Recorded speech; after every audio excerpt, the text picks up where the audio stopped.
बोली, वृक्ष बोले।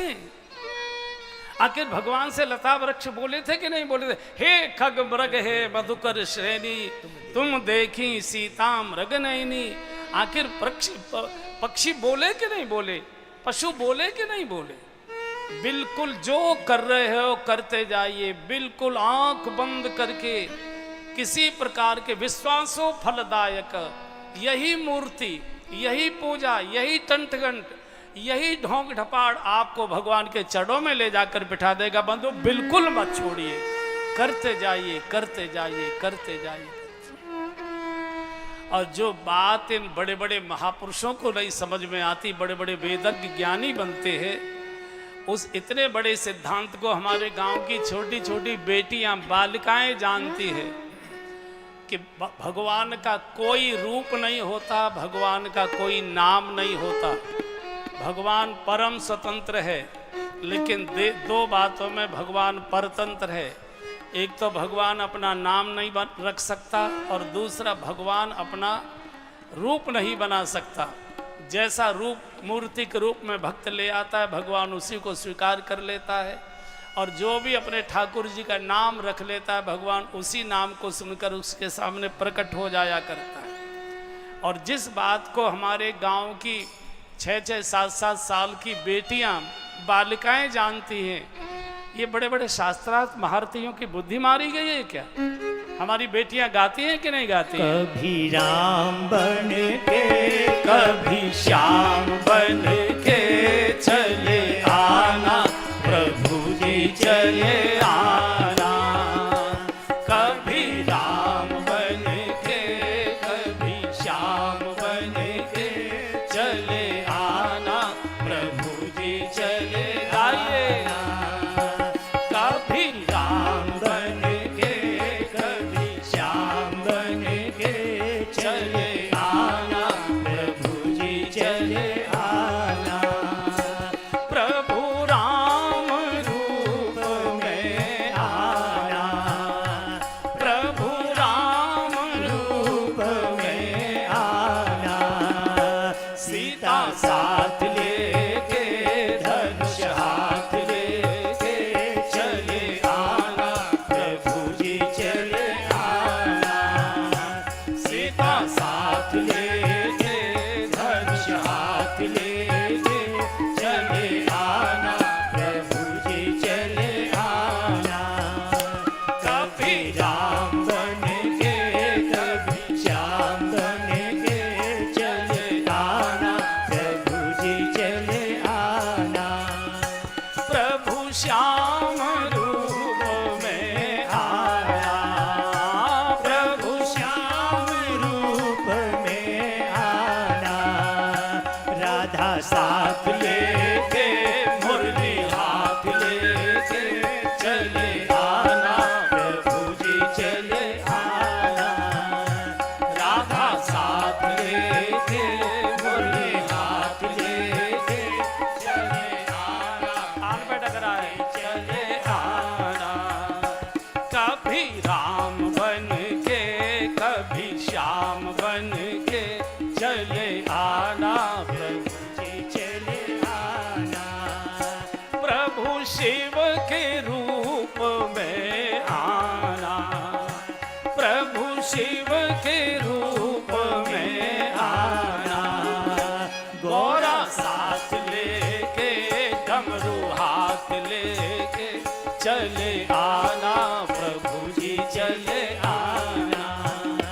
गौरा साथ लेके, डमरू हाथ लेके चले आना, प्रभु जी चले आना। कभी राम बन के, कभी श्याम बन के चले आना, प्रभु जी चले आना। प्रभु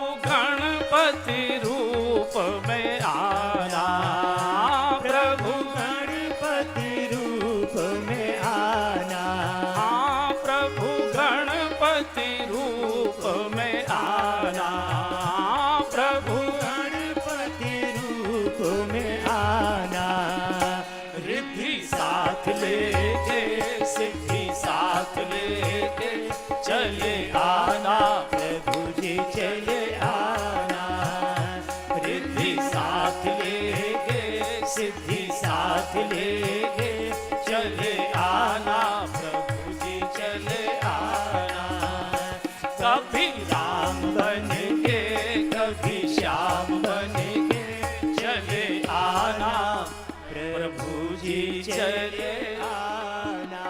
ये शास्त्रार्थ महारथियों को समझ में नहीं आता। हमारे गांव की सामान्य बालिकाएं कहती चले आना। कोई भी वेश धारण करके जो तुमको रुचिकर लगता है, इसमें मत बहस में फंसिए, किसी की मत सुने। जो कर रहे हो करते जाइए, जो कर रहे हो। कोई कितना भी ढोंग है, पाखंड है, कुछ नहीं है, बेकार की बातें, कुछ नहीं, करते जाइए, करते जाइए, करते जाइए, करते जाइए, यही बेड़ा आपका पार लगा दे।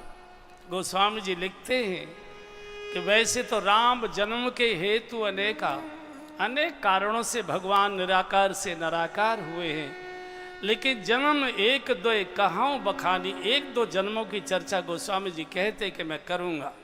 पहले भगवान विष्णु के दो द्वारपाल थे, जय और विजय। एक हम भी थे उसमें। ऋषियों के श्राप से ये जय और विजय राक्षस बने थे, पहला कारण। दूसरा कारण, एक जलंधर नाम का राक्षस था जिसके नाम से जालंधर शहर बसा है।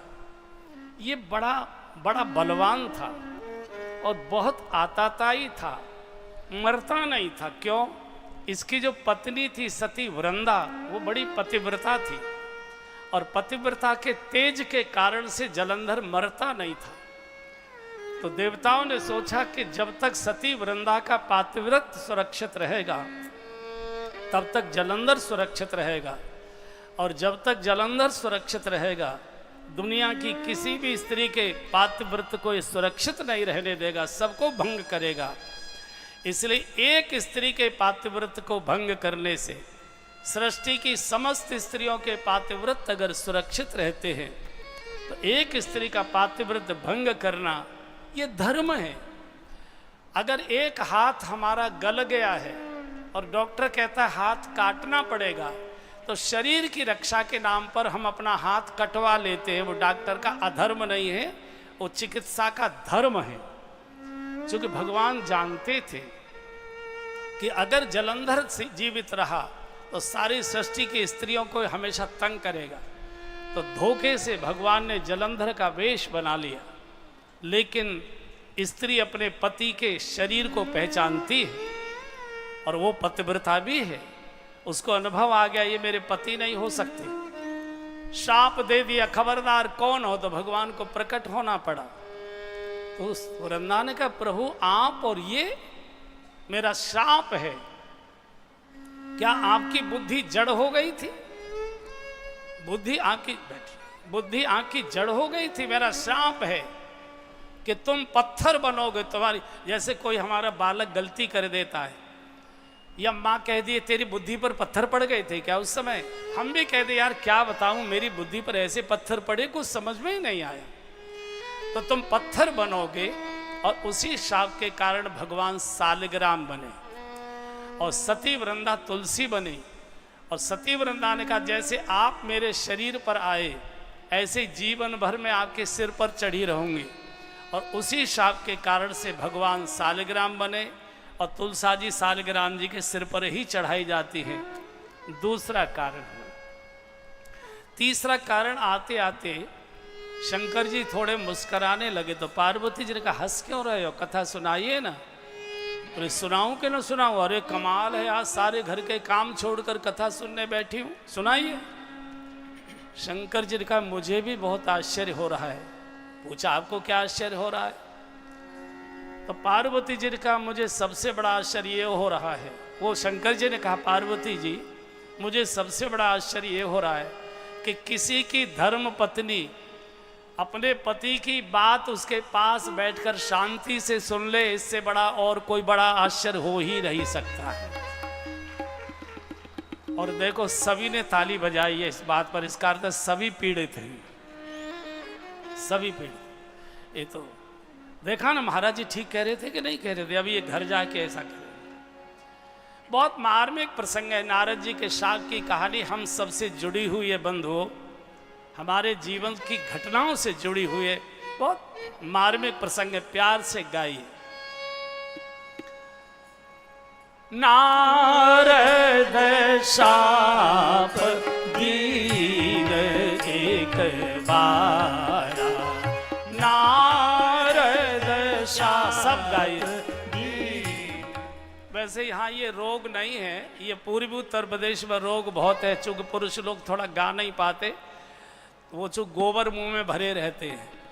तो अगर किसी के मुंह में गोबर हो तो थूकिए मत ही, जीभ से एक और गाल में कर लीजिए तब गाइए। नारद शाप दीन एक बार, गाइए। नारद शाप दीन एक बारा, कल्प कहते ही लगी अवतारा, कल्प एक ते ही लगी अवतारा, गिरिजा चकित भई सुनी बानी, गिरिजा चकित भई सुनी बानी, नारद विष्णु भगत पुनि ज्ञानी, नारद विष्णु भगत पुनि ज्ञानी, कारण कवन शाप मुनि दीना, कारण कवन शाप मुनि दीना, का अपराध रमापति कीना, का अपराध रमापति कीना, यह प्रसंग मोहि कहु पुरारी, यह प्रसन्न मोहि कहु पुरारी, मुनि मन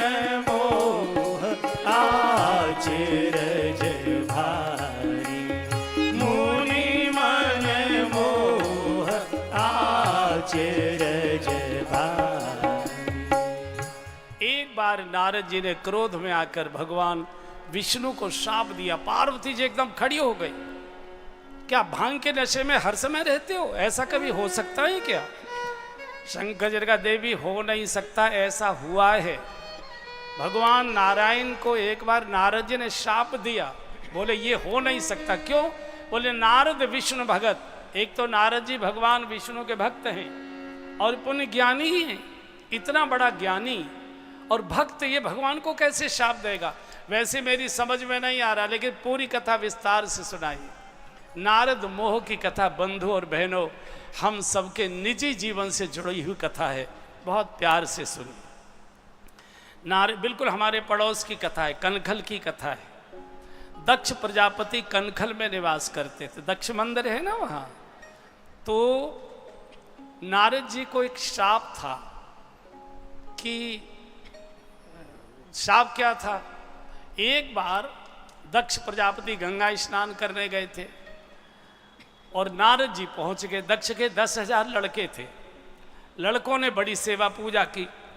तो नारद जी ने कहा, अरे कहाँ गृहस्थी के चक्कर में पड़े हो, आराम से साधु बनो, भगवान का भजन करो, छोटा ये गृहस्थी का झंझट। बच्चों पर ऐसा असर हुआ, सबको बाबा जी बनाकर नारद जी ले गए। स्नान करके दक्ष प्रजापति आए तो पत्नी से पूछा कि बच्चे, वो नारद जी आए थे, सबको बाबा जी बना के ले गए।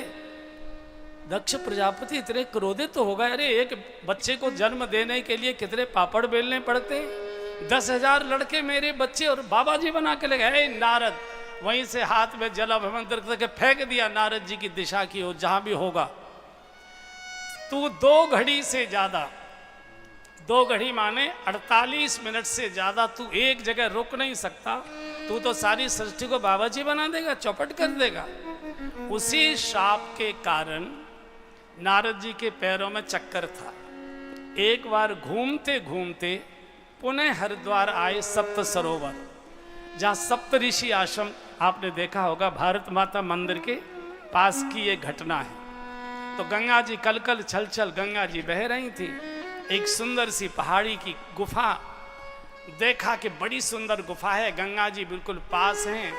कुछ भूमि का प्रभाव, नारद जी के पैरों की गति वो स्थिर हो गई। सोचे बहुत घूम लिए, अब तो बैठ के भगवान का भजन करेंगे, और आसन लगाकर बैठ गए।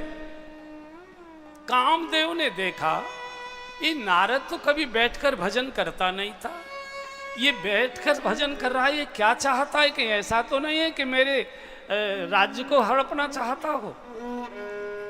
इंद्र घबरा गया कि मेरे कहीं इंद्रासन को तो नहीं लेना चाहता है।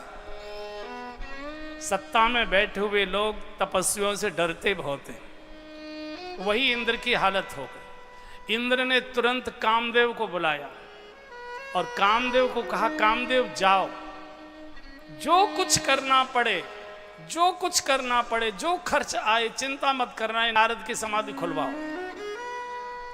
जबकि किसी के भजन में हमेशा सहयोग देना चाहिए, भजन किसी का उखाड़ना नहीं चाहिए। लेकिन इंद्र भोगी है और भोगी कभी योगी को पसंद नहीं करता। तो कामदेव आ गया, स्वर्ग की सारी अप्सराओं को लेकर, मेनका को, रंभा को, जितने प्रकार की नृत्यांगनाएं, गायक, वादक, सबको लेकर आ गया और सप्तऋषि आश्रम के चारों ओर डेरा डाल दिया। और जो गायन और वादन और नृत्य प्रारंभ किया है, पूरी सृष्टि कामासक्त हो गई। पूरी बसंत ऋतु, पहला बाण मारा है कामदेव ने, पूरी सृष्टि में बसंत ऋतु आ गई। बड़े बड़े फूल खिलने लगे, भौरे गुंजारने लगे, कोयल कुहू कुहू करने लगी, मोर नाचने लगे, सुगंधें उठने लगी। और क्या नृत्य, क्या गायन! लेकिन काम कला कछु मुनि न व्यापी, काम कला कछु मुनि। सब गाइए, बहुत सुंदर प्रसंग है। कला कछु मुनि न व्यापी, निज भय डरे मनो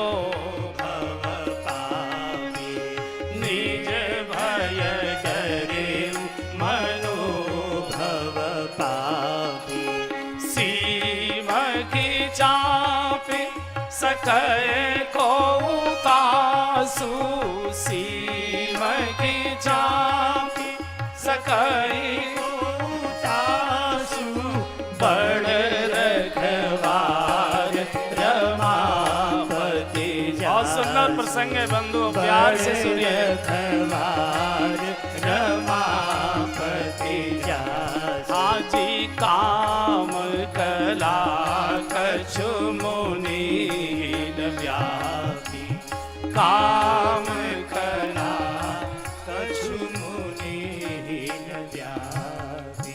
नाचते नाचते नृत्यांगनाओं के पैर थक गए, पायल टूट गई, बजाते बजाते वाद्य यंत्र फट गए, उंगलियों में छाले पड़ गए, गाने वालों के कंठ सूख गए, गले पड़ गए। लेकिन काम कला कछु मुनि न व्यापी। क्यों? काम बाहर से आक्रमण कर रहा था, नारद जी के हृदय के भीतर भगवान का जप चल रहा था। बंधुओं, बाहर की परिस्थिति हमको नहीं बिगाड़ती, हमारे मन में क्या चल रहा है वही बिगाड़ता है और वही बचाता है। काम कला कछु मुनि न व्यापी, निज भय डरे मनोभव पार। क्यों? क्योंकि भीतर हृदय में भगवान श्री राम का जप चल रहा था, भगवान रक्षा कर रहे थे।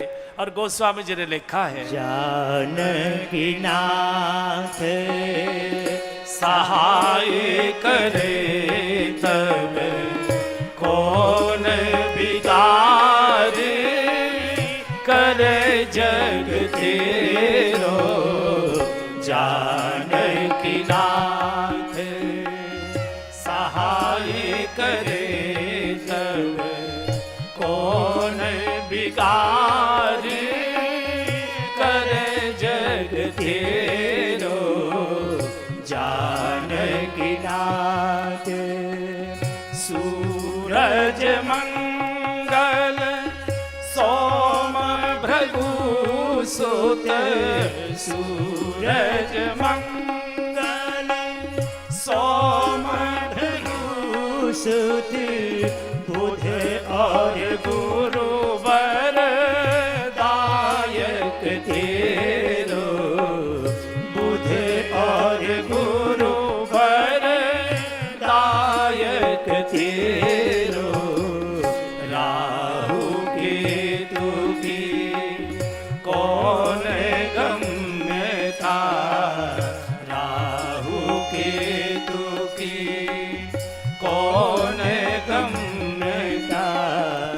तुला शनीचर होए चेरो, राहु केतु की कौन गम्यता, राहु केतु की कौन गम्यता।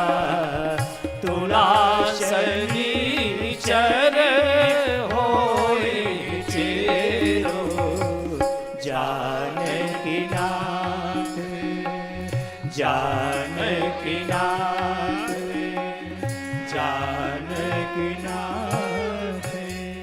हमारे गांव की कहावत है बंधुओं और बहनों, राम मारे तो राखे कौन और राम राखे तो मारे कौन।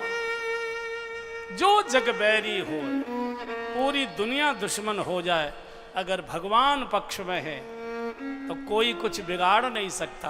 कामदेव बाहर आक्रमण कर रहा था, हृदय में भगवान श्री राम बैठे थे, जागृत अवस्था में नारद जी जप में डूबे थे। पूरी सारी शक्तियां शांत हो गई, कामदेव हिला नहीं पाया। अंत में कामदेव ने ब्रह्मास्त्र प्रयोग किया और इस ब्रह्मास्त्र को कोई काट नहीं सकता। बसंत ऋतु खिली हुई थी, गुलाब के बड़े बड़े फूल खिले हुए थे। गया दौड़कर कामदेव और टोकरी भरकर बड़े बड़े गुलाबों के फूल तोड़ लाया और बहुत मोटा हार बनाया और डाल दिया नारद जी के कंठ में। जय हो संयम शिरोमणि, जय हो जितेंद्रिय वीर, जय हो आपकी, जय हो आपके संयम की, जय हो आपकी साधना की। एक बार आंख उठाकर मैं जिसकी ओर देख लेता हूँ, बड़े बड़े ब्रह्मचारी को धराशायी कर देता हूँ, लेकिन जय हो आपकी, मेरे सारे प्रयत्न धराशायी हो गए, आपको मैं हिला नहीं सका। और कानों के मार्ग से प्रशंसा की मदिरा जैसे ही अंदर हृदय में गई, नारद जी ने आंख खोल दी। और बंधुओं और बहनों, ये जो प्रशंसा की मदिरा है, ये अच्छी अच्छी मूर्तियों को डिगा देती है, अच्छे अच्छे लोगों को। अच्छा देखिए, आपने ठग लोगों को देखा होगा, खैर रुड़की में तो ठग होंगे नहीं, यहाँ तो बड़ा शिक्षित समाज है, लेकिन आपने देखा होगा अगर किसी को आपसे कुछ लेना है, ठगना है, पता है वो क्या कहेगा? पहले वो आके दूसरे की बुराई करे, साहब काहे बात के बड़े बनते हैं, बड़े बड़े होंगे अपने। हमने तो कभी देखा नहीं, कभी कोई किसी के हाथ में 2 पैसे देते नहीं, किसी समाज के अच्छे काम में और कुछ कोई सहयोग करते, काहे के बड़े हैं। तुरंत ये कह के देखो भैया हम तो बड़े तो नहीं है, लेकिन जो आता है हम तो जो सामर्थ्य बनती है उस दे, तुरंत अपनी रसीद बुक दिखा देगा कि ले फिर एक रसीद काट दो इसमें से। तो ये प्रशंसा की मदिरा अच्छी अच्छी मूर्तियों को डिगा देती है। हमारे पूज्य बापू सुनाया करते हैं कि एक व्यक्ति ज्योतिषी के पास गया, बोले गुरुजी मेरी आयु योग देखिए। तो ज्योतिषी ने कहा कि भाई 3 महीने की आयु है तेरी, बस 3 महीने के बाद तेरा काम हो जाएगा। 3 भाई, अब जिसको 3 महीने बता दो वो तो 3 ही दिन में मुश्किल हो जाए। महाराज कोई अनुष्ठान? बोले अनुष्ठान वगैरह से तो नहीं होगी, तू करता क्या है? बोले मैं मूर्तिकार हूँ, मूर्ति बनाता हूँ। कैसी बनाते हो? बोले लोग पसंद करते हैं। बोले ठीक है, तू जो है 8 मूर्ति बना, 8, और जिस दिन तेरा ये दिन है जो मैंने बताया है कि इस दिन तेरी मौत होगी, बस नहा धो के 8 को एक जैसे अपने जैसे कपड़े पहनाना और बीच में खड़ा हो जाना, तो 4 इधर 4 इधर, और थोड़ी देर सांस रोक लेना। जब यमदूत आएंगे, यमराज आएंगे, बस केवल 1 मिनट के लिए सांस खींच लेना बस, तो वो पता ही नहीं लगेगा और तुझे छोड़कर चले जाए। अब इसकी मृत्यु का दिन आया तो इसने सब मूर्तियां तैयार कर ली, सबको एक जैसा श्रृंगार करके बीच में खड़ा हो गया। यमराज आ गए। यमराज आगे अपने दूतों को लेकर। यमराज ने देखा भाई कमाल है, हमने तो दो एक जैसे नहीं देखे। एक माँ के गर्भ से दो बच्चे एक साथ जन्म लेते हैं, उनमें भी थोड़ा बहुत अंतर रहता है। ये 9 एक जैसे खड़े हैं, इनमें से पद कैसे पहचाने? बड़ी मुश्किल हो गई। तो यमराज के साथ उसका सहायक था। सहायक लोग बड़े होशियार होते हैं। उन्होंने कहा गुरुजी मैं देखता हूँ। तो चक्कर ऐसे काटा, ऐसे काटा। वो समझ गया कि मूर्ति हैं सब एक जैसी, लेकिन इनमें एक असली है, एक असली है। तो यमराज ने कहा कि भाई दुनिया में हमने बड़े बड़े मूर्तिकार देखे, लेकिन ऐसा होशियार मूर्तिकार हमने नहीं देखा। अगर कहीं मिल जाए तो मैं उसका स्वर्ग में ले जाकर सम्मान समारोह करना चाहता हूँ, उसको शील्ड देना चाहता हूँ। इतना बढ़िया मूर्तिकार मैंने कोई दे। बीच में से बोल पड़ा मैं ही हूँ, आजा बेटा आजा। तो ये जो प्रशंसा की वो है ना, प्रशंसा की मदिरा, इसमें बड़े लोग जल्दी फंसते हैं, बड़े लोग जल्दी फंसते हैं, बहुत मुश्किल। तो जैसे संयम शिरोमणि कहा, आंख खोल दी, आंख खोल दी, साष्टांग प्रणाम किया। कामदेव ने बोले नहीं कोई चिंता मत, कहीं प्रिय बचन काम परितोषा। नारद जी से यही भूल हुई है बंधुओं, और सामान्यतः ये भूल हम सबसे होती है। अगर तुम काम को प्रिय वचन बोलोगे तो क्रूर वचन तो तुम्हें राम को बोलने पड़ेंगे। अगर कामदेव को आशीर्वाद दोगे तो शाप तो तुमको राम को ही देना पड़ेगा। और वही हुआ, वही हुआ। अहंकार आ गया। ओह शंकर जी से बड़ा हो गया मैं। शंकर जी ने तो काम को जीता था, लेकिन क्रोध नहीं जीत पाए थे, काम को भस्म कर दिया था। मैं तो गुरु से भी बड़ा हो गया, मैंने काम को भी जीता, क्रोध को भी जीता। अब मैं पहले शंकर जी को ही जाके बताता हूं कि अब तुमसे बड़ा तुम्हारा चेला हो गया। गुरु गुरु ही रह गए, चेला शक्कर हो गया। और बंधुओं, गुरु की कृपा से तो व्यक्ति बोलना सीखता है, गुरु के आशीर्वाद से तो व्यक्ति चलना सीखता है, गुरु के आशीर्वाद से तो व्यक्ति खड़ा होना सीखता है। और जिसकी कृपा से तुम खड़ा होना सीखे हो, उसी से ईर्ष्या करोगे कौन बचाएगा? तुमको तो मरना ही पड़ेगा। गोस्वामी जी लिखते, जे सठ गुरु सन ईर्ष्या करही, जे सठ गुरु सन ईर्ष्या करही, जे सठ गुरु सन ईर्ष्या करही, जे सठ गुरु सन ईर्ष्या करही, रौरव नरक कोटि जुग परही, रौरव नरक कोटि जुग परही। अरे गुरु की कृपा से तुम उंगली पकड़कर चलना सीखते भैया, आ ई सीखते। तुम गुरु से ईर्ष्या कर रहे, अहंकार आ गया। मैं पहले शंकर जी को ही जाकर बताऊंगा कि तुमसे बड़ा तुम्हारा चेला हो गया है। भक्त कभी नहीं कहता ये मैंने किया है। भक्त क्या कहता है? मेरा आपकी कृपा से सब काम हो रहा है, मेरा आपकी कृपा से सब काम हो रहा है। करते हो तुम कन्हैया, मेरा नाम हो रहा है। करते हो तुम कन्हैया, मेरा नाम हो रहा है। मेरा आपकी कृपा से सब काम हो सब गाइए। रहा है, मेरा आपकी कृपा से सब काम हो रहा है। पतवार के बिना ही मेरी नाव चल रही है। पतवार के बिना ही मेरी नाव चल रही है। हैरान है जमाना, मंजिल भी मिल रही है। हैरान है जमाना, मंजिल भी मिल रही है।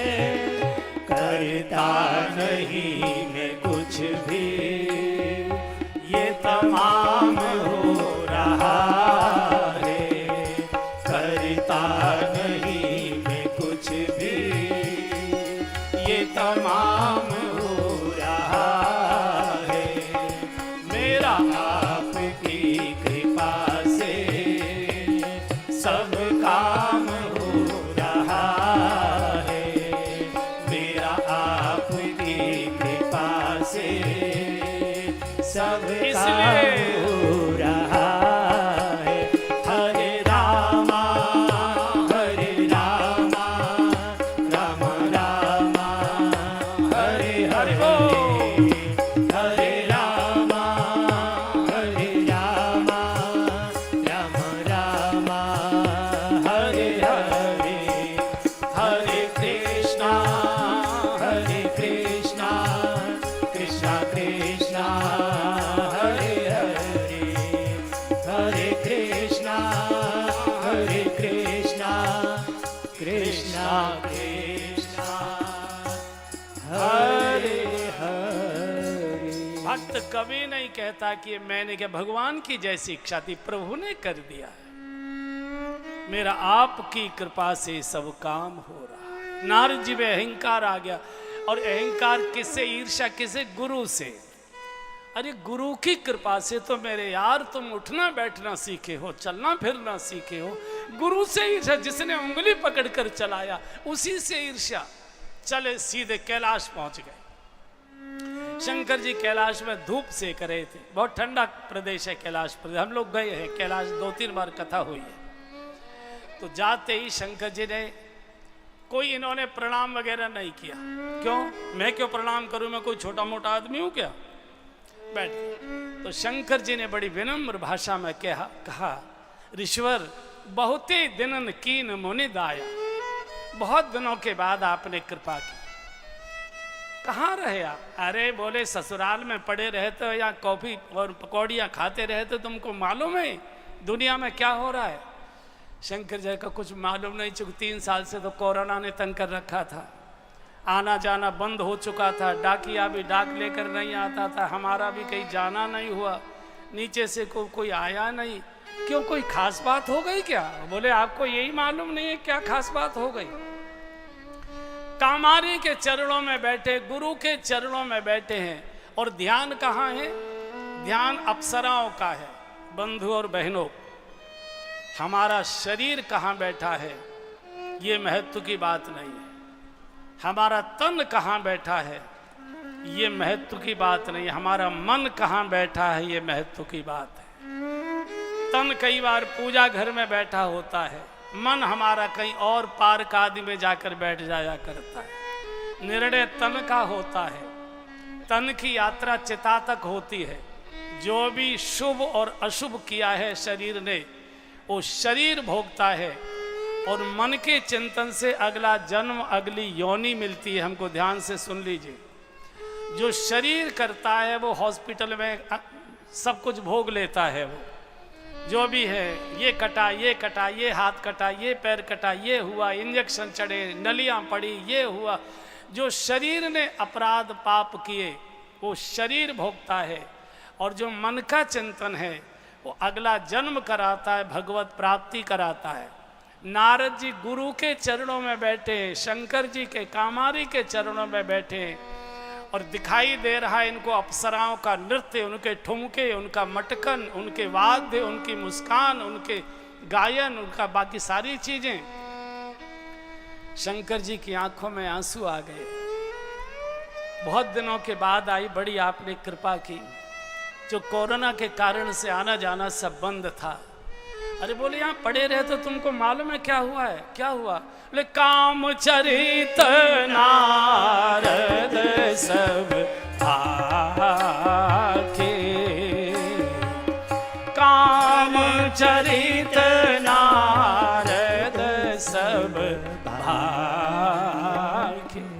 पूरी चर्चा कर दी, कैसे कामदेव आया, कैसे अप्सराओं को लेकर आया, क्या उनके रूप थे, क्या उनके रंग थे, क्या उनके ठुमके थे, क्या उनके कंठ थे, क्या उनके स्वर थे, क्या उनके वाद्य थे, क्या उनका नृत्य था, क्या उनका गायन था।